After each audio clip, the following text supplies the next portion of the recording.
قال الله تبارك وتعالى فإن آمنوا بمثل ما آمنتم به فقد اهتدوا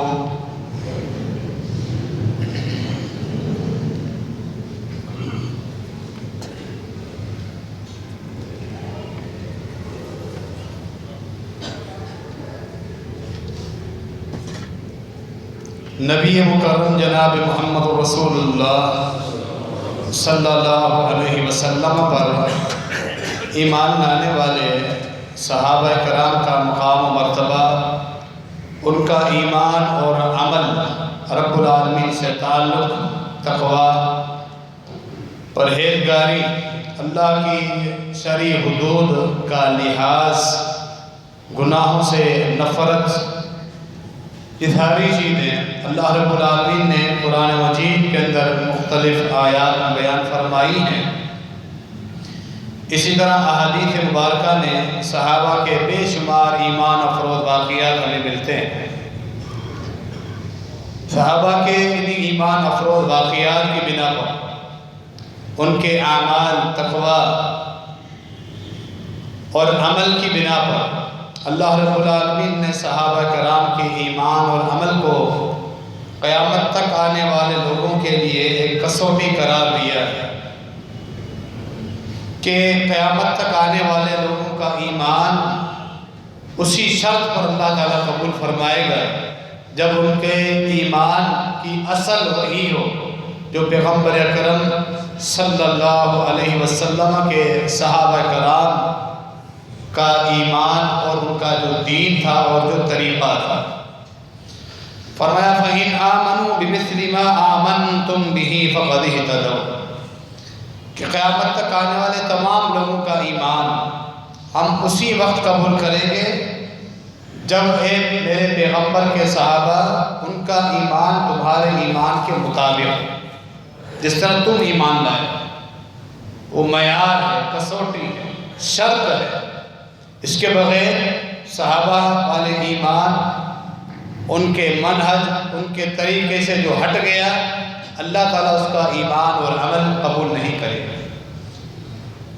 اس وقت صحابہ کرام نے نبی مکرم جناب محمد رسول اللہ صلی اللہ علیہ وسلم پر وحی اترتے ہوئے دیکھے، نبی علیہ السلام کی کیفیت دیکھتے، قرآن کو اپنے سامنے اترتا ہوا دیکھا، نبی علیہ السلام کی تعلیمات سنی، نبی علیہ السلام کی سیرت کو دیکھا، آپ کے افعال اور نبی علیہ السلام کے اقوال، نبی علیہ السلام کی مجلسیں، میدان جہاد میں آپ صلی اللہ علیہ وسلم کی صحبت، مسجد میں نماز اور اس سے پہلے اور اس کے بعد کے معاملات، شرعی احکامات، نبی علیہ السلام کے فیصلے، آپ صلی اللہ علیہ وسلم کی خوشیاں، مسکراہٹیں، اور آپ صلی اللہ علیہ وسلم کن مواقع پر ناراض ہوئے،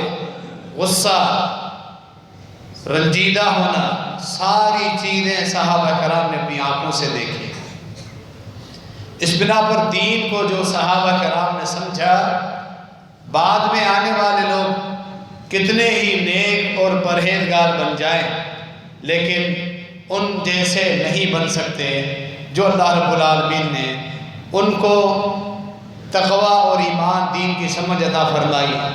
وہ قیامت تک وہ سمجھ اور دین کے ساتھ تعلق کسی کے پاس نہیں آ سکتا۔ یہ اخلاص تھا، رب العالمین کا تعارف تھا، رب العالمین کا تعارف، اللہ کے نازل کردہ قرآن کا علم اور واقفیت تھی۔ قیامت پر ایمان، جنت پر ایمان، جہنم پر ایمان، موت پر ایمان، موت کے بعد جو مراحل ہونے، ساری چیزوں پر ایمان، گویا کہ انہوں نے یہ سارے معاملات اپنی آنکھوں سے دیکھ لیے، یہ ان کا ایمان تھا۔ اس لیے فرمایا نبی علیہ السلام کی معروف حدیث، میرے صحابہ کو ان کے متعلق کم و بیش الفاظ مت کہو، فرمایا کہ اگر ان میں سے کوئی ایک مٹھی برابر کوئی اناج صدقہ کرے، گندم یا جو صدقہ کرے. بعد میں آنے والے میرے امتی اگر احد پہاڑ کے برابر سونا بھی خرچ کرے وہ اللہ کے ہاں قبول بھی ہو جائے. احد پہاڑ کے برابر کوئی آدمی میرا امتی جو میرے صحابہ کے بعد آئے وہ احد پہاڑ کے برابر سونے کا مالک ہو اور صدقہ بھی کرے اللہ قبول بھی کر لے.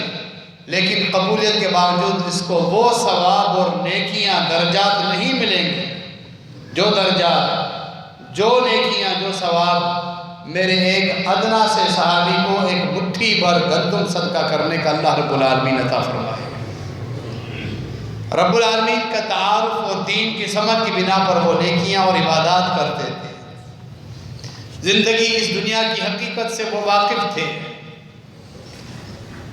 انہوں نے نبی علیہ السلام کی صحبت حاصل کی ہجرت سے پہلے بھی ہجرت کے بعد بھی. ایک لمحہ بھی جب نبی علیہ السلام کے چہرے مبارک کا دیدار کو نصیب ہوا ایمان کی حالت میں اسی دیدار کا چہرے مبارک پر نظر ہونے کا اثر یہ ہوتا تھا کہ وہ دنیا کی حقیقت اور آخرت کی حقیقت کو سمجھ گئے. نبی مکرم جناب محمد رسول اللہ صلی اللہ علیہ وسلم ایک سفر میں تھے, جہادی سفر تھا. ابو داؤد میں یہ واقعہ مفصل موجود ہے. جنگ کے بعد آپ صلی اللہ علیہ وسلم واپس مدینہ منورہ کی طرف آ رہے تھے. راستے میں ایک وادی آئی, یعنی دو پہاڑوں کے درمیان جو میدان تھا وہاں نبی علیہ السلام نے پڑاؤ ڈالنے کا حکم دیا کہ یہاں ہم آرام کریں گے, پھر ہم دیر سے کیا ہے روانہ ہوں گے مدینے کی طرف. رات کا آخری حصہ تھا, یعنی فجر پڑھنے کے بعد پھر ہم روانہ ہوں گے. آخری حصہ تہائی حصہ تھا. نبی علیہ السلام اس وادی میں موجود ہیں, آپ کے صحابہ بھی آرام کر رہے ہیں. دو صحابہ کی ذمہ داری لگائی گئی, اس وادی میں آنے والا جو راستہ ہے اس راستے پر تم دونوں چوکیداری کرو گے, پہرا دو گے. ہو سکتا ہے دشمن کے کچھ لوگ بچ گئے ہوں, باقی ماندہ لوگ بدلہ لینے کے لیے ہمارا پیچھا کرتے ہوئے آئے, نقصان پہنچانے کی کوشش کرے, یا کوئی بھی دشمن ہو سکتا ہے. اور پھر یہ سنت بھی ہے کہ جہادی سفر میں مجاہدین پر پہرا دیا جائے, جو کہ انتہائی فضیلت والا عمل ہے. فرمایا جو آنکھ اللہ کے رستے میں مجاہدین پر پہرا دیتے ہوئے جاگے, اللہ رب العالمین نے اس آنکھ پر جہنم کی آگ کو حرام کر دیا ہے. دو صحابہ کرام کی ڈیوٹی لگی, انصار صحابہ کرام دونوں نے آپس میں یہ تعین کیا کہ ابھی رات کا جو ایک فجر تک تہائی حصہ باقی ہے, کچھ حصہ میں جانتا ہوں, آپ آرام کرو, اس کے بعد میں اٹھاؤں گا, میں آرام کروں گا اور آپ باقی حصہ جاگنا, چوکیداری کرنا. ایک صحابی سو گئے, دوسرے چوکیداری کے لیے کھڑے ہو گئے. جب وہ کھڑا ہو گیا اس نے کہا کہ میں کھڑا ہوا ہوں, کیوں نہ اس وقت کا میں فائدہ لوں کہ سفر میں ہے اور جہاد کا سفر ہے, پہرا دینے کا عمل ہے, اور پھر رات کا آخری تہائی حصہ اللہ رب العالمین دنیا کے آسمان پر نزول فرما کر اعلان کرتا ہے کون ہے مجھ سے مانگے میں اسے عطا کروں, کون ہے جو مجھ سے رزق مانگے میں اسے رزق دوں, گناہوں سے معافی مانگے میں اس کے گناہ بخش دوں. اللہ تعالیٰ اپنا ہاتھ پھیلا دیتا ہے, لو مجھ سے, مانگنے والا کون ہے, کا فائدہ اٹھایا, تہجد نماز شروع کر دی, قیام میں کھڑا ہو گیا, نماز شروع کر دی. دشمن میں سے ایک آدمی پیچھا کرتا ہوا وہاں پہنچا. اس وادی کے جب راستے گزرگاہ کے قریب آیا, اس نے دیکھا انہی میں سے یعنی مسلمانوں میں سے ایک آدمی کھڑا ہوا ہے. اس آدمی نے سوچا کہ انہوں نے ہمارے قوم میں جنگ میں جو ہمیں نقصان پہنچایا ہے, آگے میں اندر جا کے بڑا نقصان نہ بھی پہنچاؤں, کم از کم اس ایک آدمی کو تو زخمی یا قتل کر کے واپس چلا جائے. کچھ نہ کچھ میں بدلے کی آگ کو ٹھنڈا کر سکیں۔ اس آدمی نے اپنی ترکش سے تیر نکالے اور رات کے اندھیرے میں جو ایک کھڑا ہوا انسان اسے محسوس ہو رہا تھا، اس نے نشانہ بنانے کے بعد تیر مار، تیر آ کے اس کی پیٹھ میں پیوستہ لگا۔ نماز جب وہ پڑھتے تھے صحابہ کرام، خشوع اور خضوع کی کیفیت یہ ہوتی تھی کہ وہ رب سے مناجات کر رہے ہوتے تھے، گفتگو کر رہے ہوتے تھے۔ زخم کے باوجود، تکلیف کے باوجود نماز کی مٹھاس، قرآن مجید کی تلاوت اس انداز میں وہ کر رہے تھے، اس کیفیت میں تھے، وہ محو تھے کہ قرآن مجید کو چھوڑنا انہوں نے گوارا نہیں کیا۔ اس آدمی نے پھر دوسرا تیر مارا، تیسرا تیر مارا، زخمی ہو رہے ہیں۔ اب خون جسم سے بہنے کے بعد پورے جسم پر پاؤں تک بہہ کر آ رہا ہے، لیکن وہ خیال میں کھڑا ہوا، حتیٰ کہ پوری نماز کر زخمی ہے، خون بہہ رہا ہے، نماز اپنی چھوڑی نہیں۔ جب نماز سے فارغ ہوئے، سلام پھیرا، اپنے بھائی کو اٹھایا، بھائی اٹھ جا، مجھے شاید تکلیف ہو رہی ہے، کسی دشمن نے مجھ پر حملہ کیا۔ دوسرے صحابی اٹھ گئے، وہ دیکھ کر حیران ہو جاتے ہیں کہ تیر پشت پر اندر پیوست ہے، اندر جسم کے اندر جا چکے ہیں۔ کہا اللہ کے بندے، آپ کو تیر لگ رہے تھے اور آپ نے نماز پوری کر دی، مجھے آپ نے اٹھایا ہی نہیں۔ صحابی نے کہا کنت فی صورت، صحابی جو زخمی ہوا تھا، نماز اپنی پوری کر دی، کنت فی صورت اقرأها فلم احب ان اقطعها، میں اللہ رب العالمین کے قرآن میں سے ایک ایسی صورت پڑھ رہا تھا، اتنی پیاری صورت تھی، اتنی پیاری صورت، مجھے اتنی مٹھاس محسوس ہو رہی تھی پڑھنے میں، اتنی لذت حاصل ہو رہی تھی کہ میں نے اس لذت کو چھوڑنا گوارا ہی نہیں کی۔ فلم احب ان اقطعها، وہ عربی تو تھے لیکن قرآن کے معنی اور مفہوم اور مقاصد کو سمجھتے بھی تھے۔ کاش کہ ہمارا اس طرف بھی دھیان ہو کہ قرآن مجید کے معنی اور مفہوم کو سمجھنے کے لیے وقت نکالیں، پڑھیں، ترجمے پر غور کریں کہ کس لفظ کے کیا معنی ہیں اور کیا مفہوم ہے۔ ہمیں بھی اپنی نمازوں میں اسی طرح کا سکون مل سکتا ہے، خشوع اور خضوع بڑھ سکتا ہے۔ امام کے پیچھے جب کھڑے ہوں، ہمیں معلوم ہو کہ کن آیات کا تذکرہ چل رہا ہے، کس موضوع کا ذکر چل رہا ہے، جنت کی اللہ نے کن بہاروں کا ذکر فرمایا جو امام صاحب تلاوت کر رہے ہیں، جہنم کے کن عذابوں کا ذکر چل رہا ہے، اللہ کا تعارف چل رہا ہے، انبیاء کا تعارف ہو رہا ہے، انبیاء کی امتوں کا ذکر ہو رہا ہے، ایمان لانے والوں کے لیے انعامات کا ذکر ہے۔ جو لوگ ایمان نہیں لائے ان پر مختلف عذاب آئے، جہنم کے عذاب، دنیا کے عذاب، ان کا ذکر ہے۔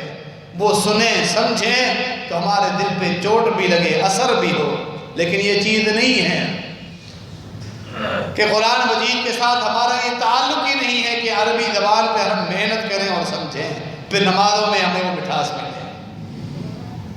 دیگر روایت میں صراحت ہے، یہ جو سورت پڑھ رہے تھے صحابی، وہ سورہ کہف، سورہ کہف، یہ وہی سورت ہے جسے ہر جمعے کے دن پڑھنے کی بڑی فضیلت صحیح احادیث میں بیان کی۔ ہر جمعے کے دن جس آدمی نے سورۃ الکہف کی تلاوت کی، اللہ تعالیٰ اگلے جمعے تک، پورے ہفتے تک اس کو نور عطا فرماتا ہے، ہدایت کا نور، جس میں یہ دین اور دنیا کے معاملات کو سمجھ سکتا ہے، شیطان کے غلبے سے بچ سکتا ہے، گناہوں سے بچے گا، اپنے گھر کے معاملات، کاروباری معاملات میں درست فیصلے کرنے کی اس کو صلاحیت ملے گی، اللہ کی دیے دین کی عبادات، فرائض کی ادائیگی میں اس کو آسانی ہوگی۔ جب انسان اللہ کے ساتھ تعلق مضبوط رکھتا ہے تو اللہ اس کے لیے عبادت کرنا آسان بنا دیتا ہے۔ یہ اللہ کی نعمت ہے جو خاص بندوں پر اللہ رب العالمین نازل فرماتا ہے۔ اور جب انسان خود شیطان کی طرف مائل ہوتا ہے، اللہ سے دور ہوتا ہے، تو پھر احکامات بالخصوص فرائض اس پر بھاری پڑنے لگتے ہیں۔ کا مطلب ہے کہ دلوں پر زنگ چڑھ چکا ہے، اس زنگ کو اتارنے کی ضرورت ہے کہ فرائض کی ادائیگی ہم پر بھاری پڑے۔ نور کے اندر یہی برکت ہے، اللہ کے فرائض انسان بخوشی اور آسانی سے ادا کرتا ہے۔ 5 وقت کے فرائض ہوں، فجر کی نماز ہوں، فرض روزے ہوں، زبان کی حفاظت ہو، آنکھوں کی حفاظت ہو، گناہ سے بچنا ہو، ہر نیکی اس کے لیے آسان ہو جاتی ہے۔ اس کے لیے پہلے اپنے دل کو صاف کرنا ضروری ہے۔ تو یہ سورہ کہف کی فضیلت، یہ صحابہ کرام کا واقعہ آپ نے سنا، ابو داؤد کے اندر موجود ہے۔ محدثین نے یہاں جہاں ایمان افروز واقعات بیان کیے، وہاں فقہی احکامات اور مسائل بھی بیان کیے ہیں۔ انسانی جسم سے اگر خون نکلے تو یہ ناقض وضو نہیں۔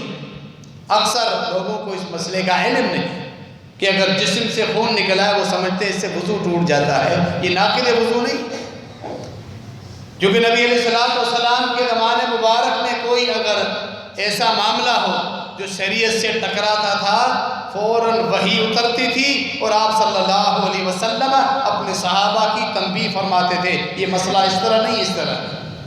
آپ صلی اللہ علیہ وسلم خاموش رہے، اسی وادی میں موجود تھے، اسی سفر میں ساتھ تھے۔ یہ دلیل ہے کہ انسانی جسم سے اگر خون کوئی زخم ہو، وضو کرنے کے بعد چوٹ لگ جائے، حتیٰ کہ پھوڑا وغیرہ، دانہ پھٹ جائے، پیپ وغیرہ بھی نکلے، تو اس سے وضو نہیں ٹوٹتا، نہ ہی انسان کے کپڑے پلید ہوتے ہیں۔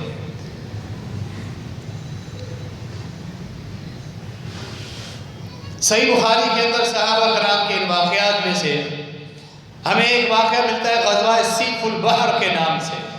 کتنی تکلیفیں اٹھائی، وہ یہ تکلیفیں دنیا کی اٹھاتے تھے کہ دنیا میں ہم رب کو راضی کرنے کے لیے آئے ہیں، ہمارے لیے آرام اور سکون رب کی جنتوں میں ہے، دنیا میں ہم آرام اور سکون کرنے نہیں آئے۔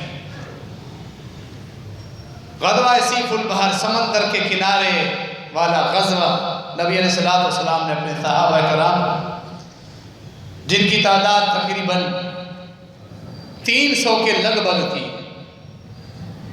اس دستے کو روانہ کیا۔ مکے کے مشرکین کا کوئی قافلہ تھا، اس کی جاسوسی کرنا مطلوب تھا، اور اگر معاملہ ہو جائے تو پھر لڑائی بھی کرنا مطلوب تھا۔ غزوہ صلح حدیبیہ سے پہلے ابو عبیدہ بن جراح رضی اللہ تعالیٰ عنہ سریے کے امیر تھے۔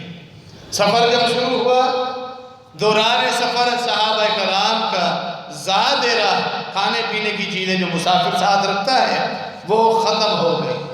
کچھ کے پاس تھوڑا بہت سامان تھا، چند کھجوروں تھی، کسی کے پاس اس وقت کے حساب سے ستو یا پنیر، یہ اس طرح کی چیزیں کچھ بچ گئی تھی۔ ابو عبیدہ بن جراح رضی اللہ تعالیٰ عنہ نے اعلان کیا کہ یہ ساری چیزیں جمع کی جائیں تاکہ وہ لوگ ہمارے ساتھ چلنے والے جن کے پاس زادرہ ختم ہو چکا ہے ان کی مدد کی جا سکے اور وہ بھوکے ہمارے ساتھ سفر نہ کریں۔ یہ بھی ایثار اور قربانی کی تعلیم نبی علیہ السلام نے صحابہ کرام کو سکھائی ہے۔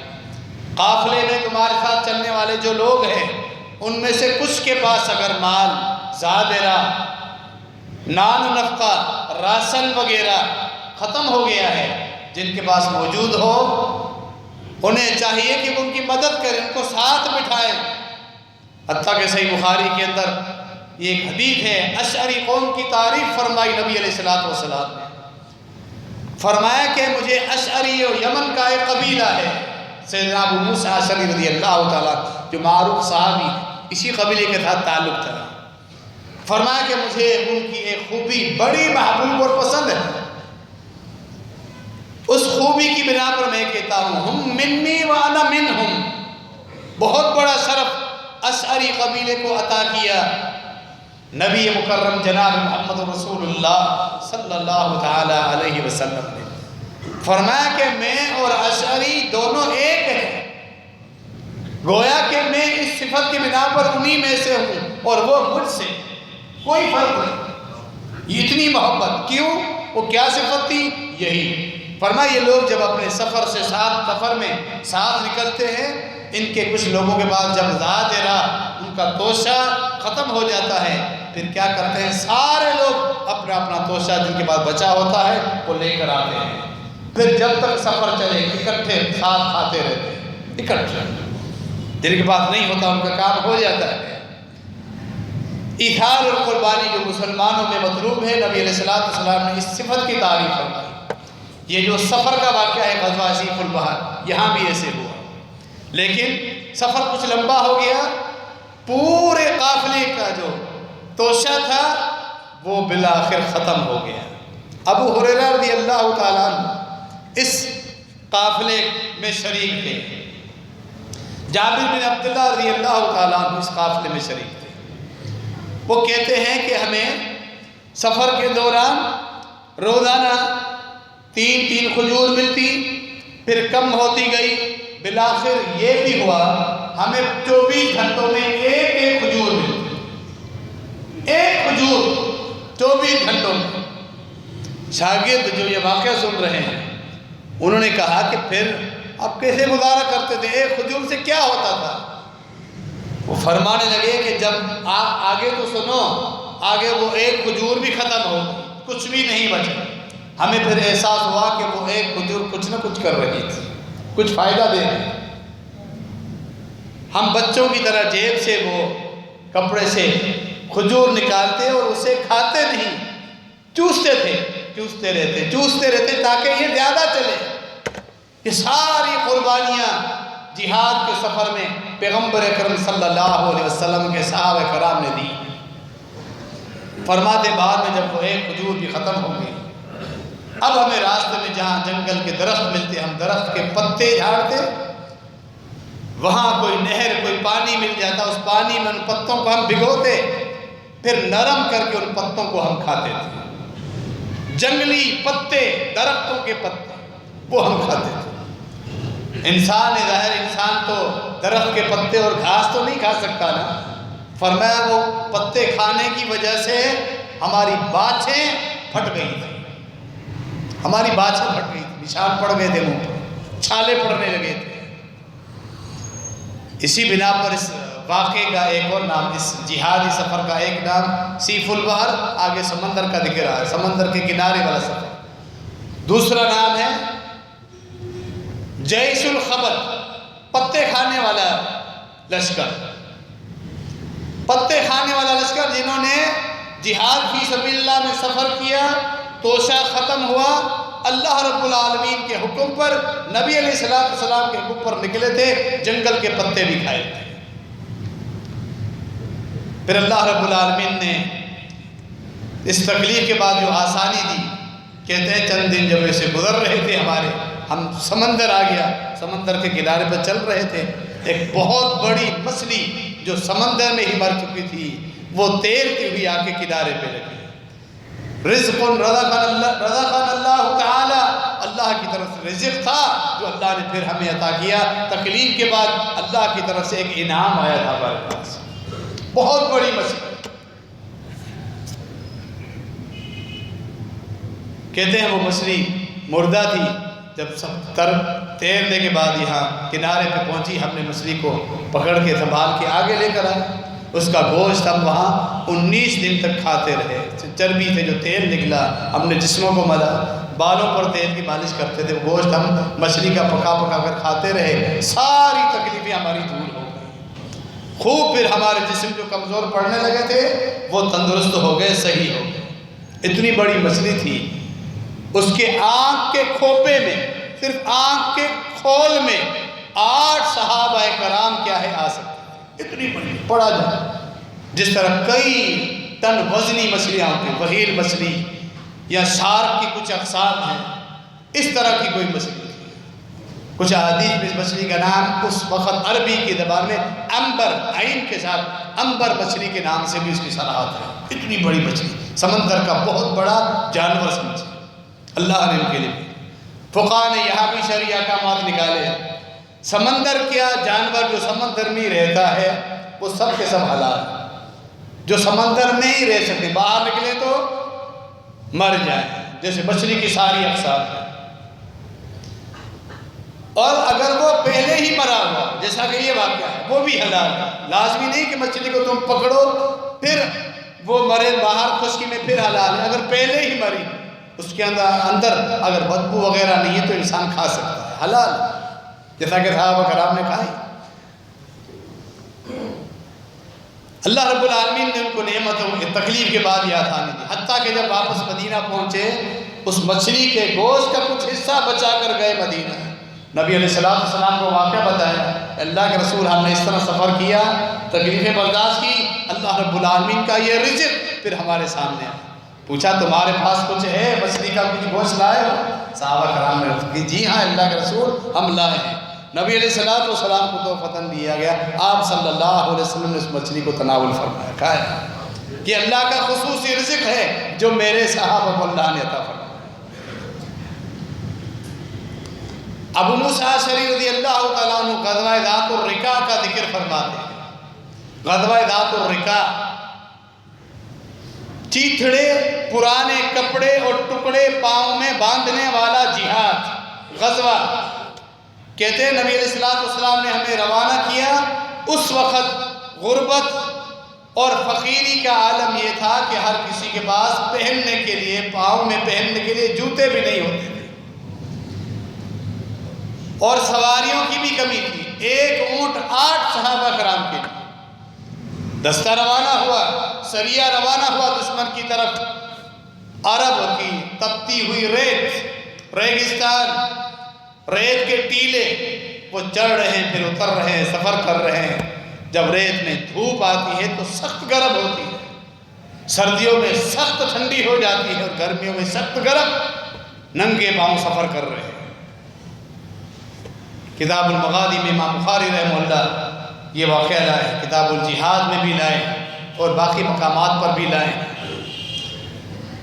ابو موسیٰ اشعری رضی اللہ تعالیٰ عنہ اپنا واقعہ بیان کریں، کہتے ہیں ایک اونٹ پر ہم باری باری چڑھ رہے، زیادہ 3 آدمی بیٹھ رہے ہیں، باقی 3-4 آدمی ساتھ باری باری کا سفر کر رہے ہیں۔ اس کے باوجود سخت تپش اور گرمی کی وجہ سے ہمارے ننگے پاؤں تھے۔ وہاں جنگل میں، بیابان میں، صحرا میں کوئی پرانے پھٹے کوئی کپڑے مل جاتے ہیں، چیتھڑے، تو ہم وہ اٹھا کے اپنے پاؤں میں باندھ دیتے ہیں، لیکن تکلیف کی وجہ سے ہمارے پاؤں میں چھالے پڑ گئے، تپش کی وجہ سے، دھوپ کی وجہ سے ہم میں سے بعض کے ناخن بھی جھڑنے لگے تھے۔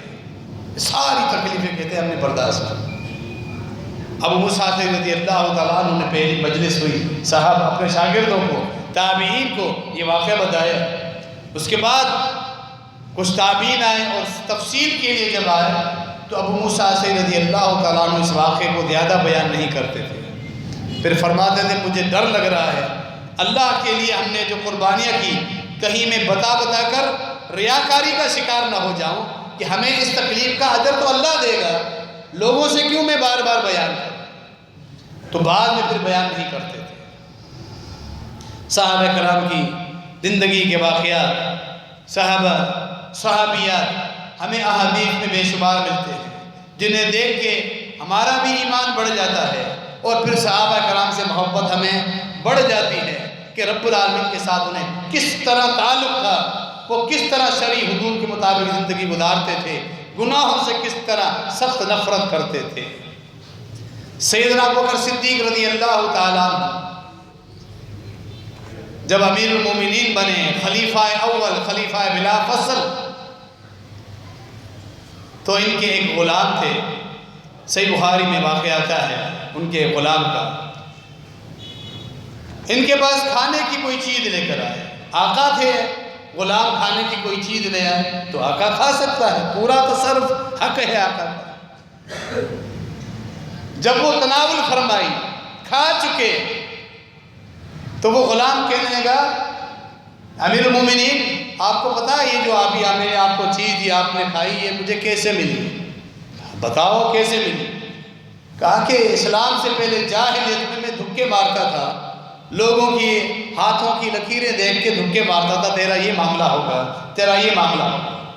آج کل بھی تو نجومی لوگوں کو بیوقوف بنانے کے لیے جس طرح دھکے مارتے ہیں، دین اسلام میں تو یہ حرام ہے غیر کے متعلق، کسی کی تقدیر کے متعلق، مستقبل کے متعلق پیشن گوئی کرنا، جو کاہن ہے، نجومی ہے، یا چوری ہونے کے بعد کسی نجومی کے بعد جا کر فال نکلوائے، کہ مجھے بتاؤ چور کہاں سے آیا، کیسے آیا، پھر لوگوں کو بیوقوف بنانے کے لیے، یا موکلات اور جنات کے ذریعے جو جادوگر عامل بھوپے قسم کے لوگ ہیں، وہ پھر کسی بچے کو لے کر آتے ہیں، اس کے ناخن کو دکھاتے ہیں کہ دیکھو اس پہ تمہیں کیا نظر آ رہا ہے۔ یہ ساری دقیانوسی بکواس ہیں جو دین اسلام کے سراسر منافی ہیں۔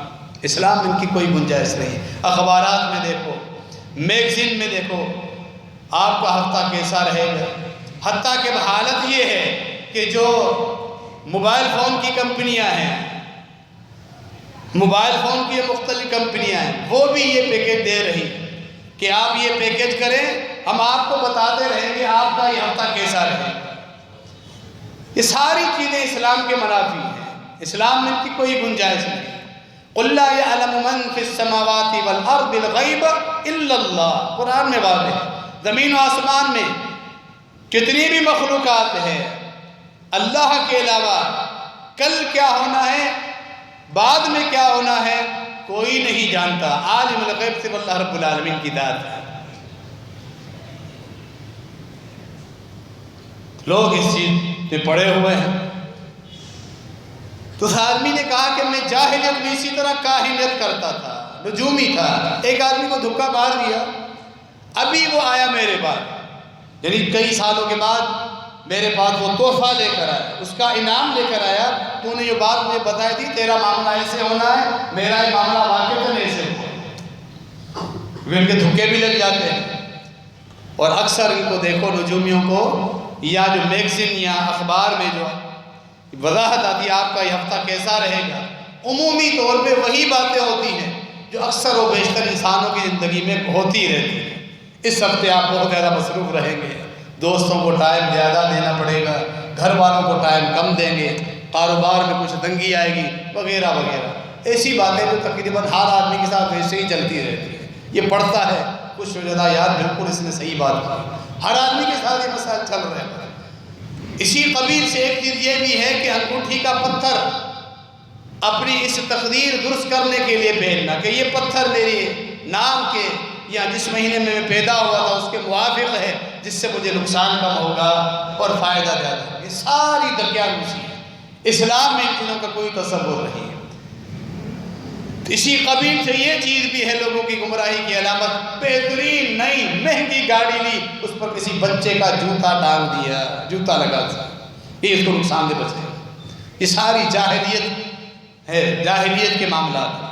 ابوبکر صدیق رضی اللہ تعالیٰ عنہ نے جب یہ سنا، اس نے جاہلیت میں یہ جو نجومیت اور کہانت کا معاملہ کیا تھا اس کی اجرت ملی، تو حرام ہے، ابھی تازہ ہی وہ کھانا کھایا تھا۔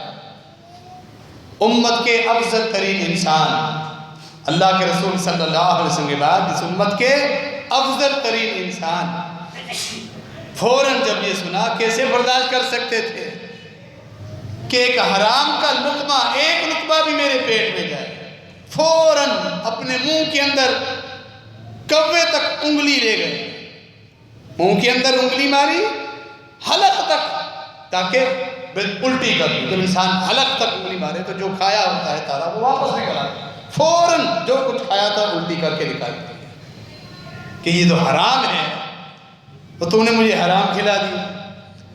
یہ احتیاط، یہ تقوی، حرام سے دوری، آپ کو صحابہ کرام کی زندگی میں ایسے واقعات ملے۔ اللہ رب العالمین نے دنیا میں ان کے لیے جو اپنی رضا اور خوشنودی کا اعلان کیا، ان کے دلوں میں اللہ رب العالمین کا جو تعلق تھا، جو دین کے ساتھ محبت تھی، اسی کی بنا پر اللہ رب العالمین نے ان کے لیے اپنی رضا اور خوشنودی کا اعلان کیا۔ سیدنا ابو سعید خدری رضی اللہ تعالیٰ عنہ سفر میں گئے ہوئے تھے، باہر کسی کام سے۔ نبی علیہ السلام نے ایک سال عید قربان، عید الاضحیٰ کے موقع پر اعلان فرمایا تھا کہ 3 دن سے زیادہ قربانی کا گوشت گھروں میں رکھنے کی اجازت نہیں۔ اس سال کچھ مسافر اور فقراء مدینے میں زیادہ آ گئے تھے، خانہ بدوش گوشت کی زیادہ ضرورت تھی۔ آپ صلی اللہ علیہ وسلم نے حکم دیا کہ 3 دن سے زیادہ گوشت کوئی اپنے گھر میں نہ رکھے، جو جانور قربان کر رہے ہو کھاتے رہو 3 دن، اور باقی جو ہے سب صدقہ کرو۔ اگلے سال آپ صلی اللہ علیہ وسلم نے اجازت دی، خود فرمایا کہ پچھلے سال فقر تھا، لوگوں میں حاجت زیادہ تھی، اب اللہ نے تمہیں آسانی اور فراوانی دی ہے، تم کھاؤ بھی، دوست و احباب کو کھلاؤ، رشتہ داروں کو، فقراء کو اپنے لیے رکھنا چاہو رکھ سکتے ہو، صراحت کے ساتھ اجازت دی۔ ابو سعید خدری رضی اللہ تعالیٰ عنہ اس اجازت دینے والی حدیث نہیں سنی تھی، پہلی حدیث پچھلے سال والی حدیث سنی تھی کہ 3 دن سے زیادہ قربانی کا گوشت کھانے سے آپ صلی اللہ علیہ وسلم نے منع فرمایا۔ واپس آئے تو عید قربان کے چوتھے یا 5ویں دن آئے، 3 دن گزر چکے تھے، اس کے بعد آئے، گھر والوں نے قربانی کا گوشت سامنے رکھا، فرمانے لگے یہ کیا ہے؟ نبی علیہ السلام نے 3 دن سے زیادہ گوشت کھانے سے منع کیا ہے، عید کو 4-5 دن گزر گئے اور تم نے میرے سامنے قربانی کا گوشت رکھ دیا ہے، لا اذوقہ، اس گوشت کو میں چکھوں گا بھی نہیں۔ یہ احتیاط تھی، یہ ایمان تھا کہ نبی علیہ السلام نے جس چیز سے منع فرمایا وہ چیز میں کیوں کھاؤں، میری زبان پر کیوں آئے۔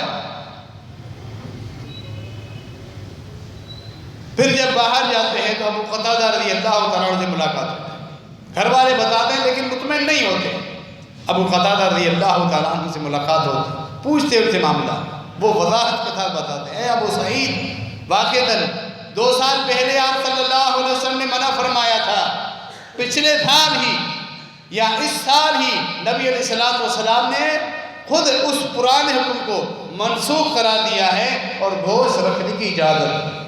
جب یہ سنا مطمئن ہوئے، پھر آئے اور پھر گوشت تناول فرمایا۔ اس طرح احتیاط کے ہمیں بے شمار واقعات صحابہ کرام کی زندگیوں میں ملتے ہیں۔ ام المومنین عائشہ رضی اللہ تعالی عنہا، عبداللہ بن زبیر آپ رضی اللہ تعالی عنہا کے بھانجے، یہ بھی صحابی، عبداللہ بن زبیر بھی صحابی ہے اور ام المومنین عائشہ رضی اللہ تعالی عنہا کی بھانجے ہیں، ان کی بہن اسما رضی اللہ عنہا کے بیٹے، زبیر بن عوام اسرہ البصرہ جو ان کے بیٹے۔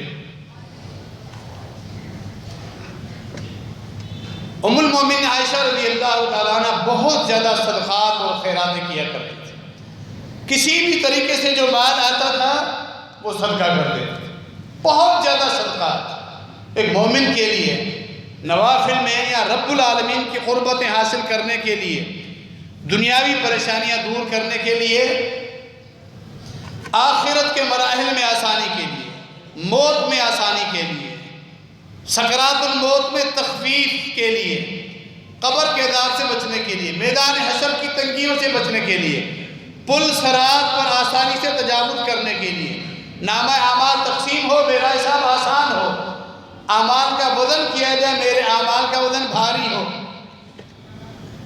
رب العالمین جب تنہائی میں بلائے حساب کرے اس وقت میرا حساب آسان ہے۔ ان تمام آسانیوں کے لیے دنیا میں میری اولاد میں برکتیں ہوں، صحت ہو، دین ہو، گناہوں سے میں بچوں، شیطان کے غلبے سے بچوں، میرے کاروباری معاملات میں بھی آسانی ہو، خاتمہ میرا خیر پر ہو، دشمن کے غلبے سے میں بچ جاؤں، قرض کی مجبوریوں سے بچ جاؤں، غرض تمام قسم کی دنیاوی اور آخرت کی پریشانی سے بچنے کے لیے جو ایک بہترین عمل ہے وہ کثرت کے ساتھ صدقہ کرنا ہے۔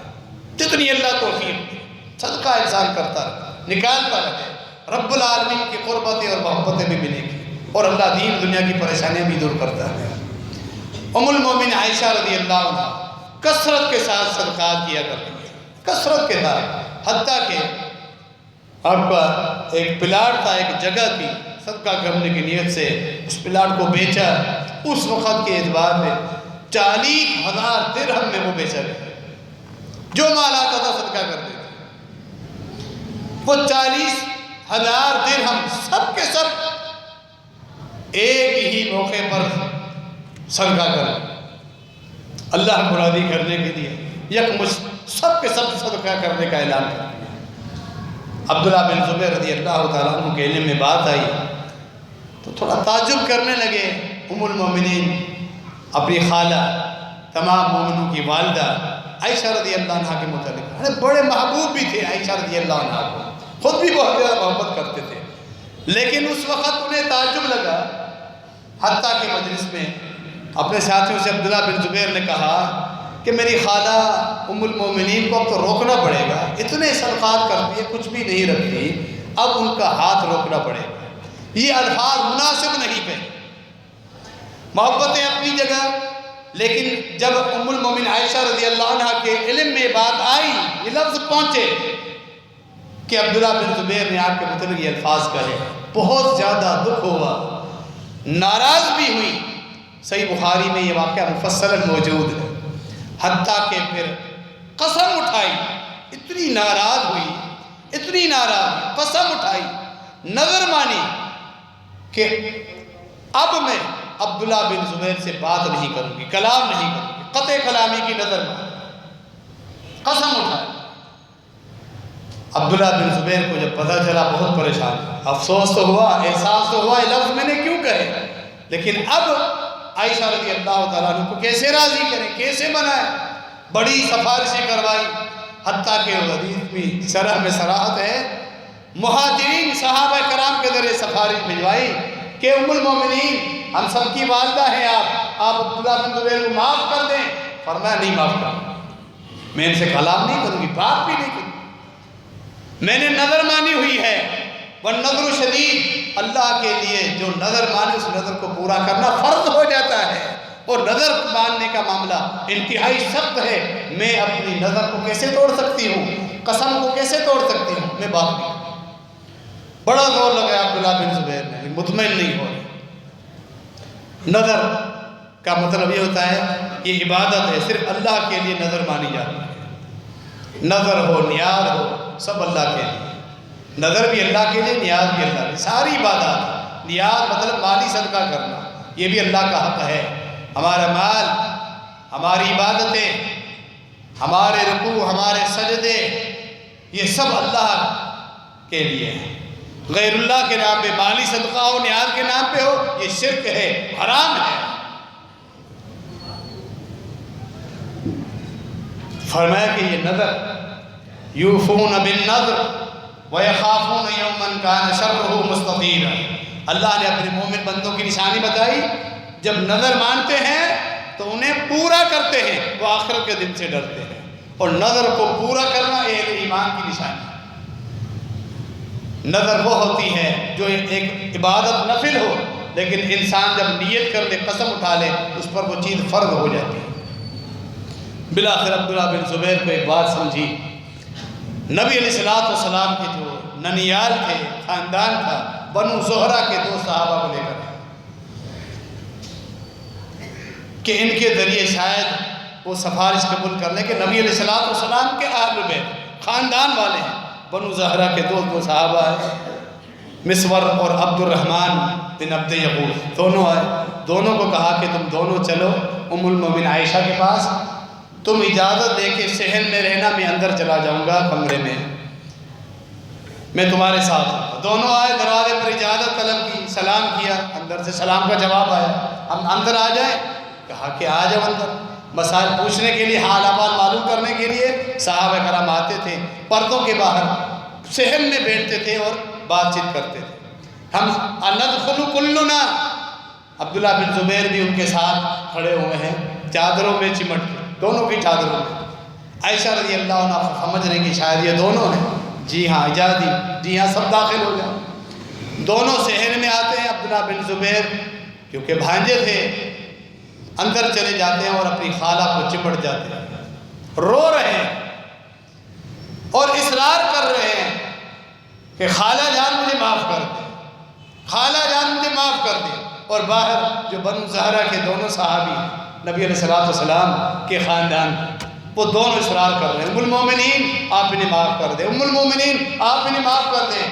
آپ جانتی ہے کہ مسلمان بھائی تھے، رشتہ داروں سے قطع کلامی کرنے کی اجازت نہیں ہے، 3 دن سے زیادہ کی اجازت نہیں ہے، لہٰذا یہ بات بھی آپ کے علم میں ہے، تو آپ اس وجہ سے آپ عبداللہ بن زبیر سے بات چیت کرنا شروع کریں، نہیں مان رہی تھی، بالآخر زیادہ اصرار پر بات پر راضی ہوئی اور عبداللہ بن زبیر سے بات چیت کرنا شروع کر دی اسی موقع پر، اور زال قطع رو رہی تھی۔ ظاہر ہے جب بات چیت کرنا شروع کر دی تو پھر نظر کا کفارہ دینا تھا۔ نظر کا کفارہ یا قسم کا کفارہ ایک ہی، دونوں کا، ایک غلام کو آزاد کرنا، اور اگر غلام آزاد نہ کر سکے تو پھر 10 مسکینوں کو کھانا کھلانا ہے یا ان کو کپڑے پہنانے ہیں۔ اگر اس کی طاقت نہ ہو پھر 3 روزے ہیں۔ ام المومن عائشہ رضی اللہ تعالیٰ عنہ نے احتیاط کی بنا پر جب نظر کا کفارہ دیا، قسم کا کفارہ دیا، تو ایک غلام نہیں، وقفے وقفے سے 40 غلام آزاد کی، تاکہ رب العالمین مجھ سے راضی ہو جائے۔ کہیں ایسا نہ ہو یہ جو نظر میں نے مانی پھر اس کو میں نے توڑا، قسم کو میں نے توڑا، اللہ تعالیٰ مجھ پہ ناراض ہے، کیونکہ یہ فرائض میں سے ہے نا، نظر انسان کے اوپر فرض ہو جاتی ہے کہ میں مطمئن ہو جاؤں رب العالمین مجھ سے راضی ہو۔ بعد میں پوری زندگی جب اپنی اس نظر کو یاد کرتی تھی روتی تھی، حتیٰ بل دموعہا خمارہا، رونے کی وجہ سے چہرے پر دوپٹہ رکھتی تو دوپٹہ بھیگ جاتا آنسوؤں کی وجہ سے۔ صحیح بخاری کے اس واقعے میں آخر میں الفاظ موجود ہیں۔ پھر بھی فرماتی 40 غلام آزاد کرنے کے باوجود، غلام ایک غلام کی بڑی قیمت، بڑی ملکیت ہوتی تھی، پورے 40 غلام یکے بعد دیگرے آزاد کرتی رہتی تھی تاکہ رب مجھ سے راضی ہو جائے، رب مجھ سے راضی ہو جائے کہ میں نے قسم اٹھائی تھی اور قسم کو میں نے توڑ دیا تھا۔ کفارہ ایک غلام ہے لیکن احتیاطاً پورے 40 غلام آزاد کہتی تھی کاش اب بھی اللہ مجھے توفیق دے ایک ایسا عمل کروں کہ رب مجھ سے راضی ہو جائے اور میں مطمئن ہو جائے۔ اس طرح کے ایمان افروز واقعات ہمیں صحابہ اور صحابیات کی زندگیوں میں ملتے ہیں، بے شمار واقعات ہیں۔ ہم سیرت کی جو کتابیں ہیں، احادیث کی جو کتابیں ہیں، ان کا اگر ہم مطالعہ کریں، پڑھتے رہیں تو پھر ہمیں وہ ساری چیزیں مل جاتی ہیں۔ اس وقت کا ماحول اور صحابہ کرام کا ایمان، تقوی، عمل وہ بھی ہمارے سامنے آ جاتا ہے۔ اللہ رب العالمین ہمیں تمام صحابہ کرام سے محبت کرنے اور ان کے نقش قدم پر چلنے کی توفیق عطا فرمائے۔ آمین وما علینا الا البلاغ۔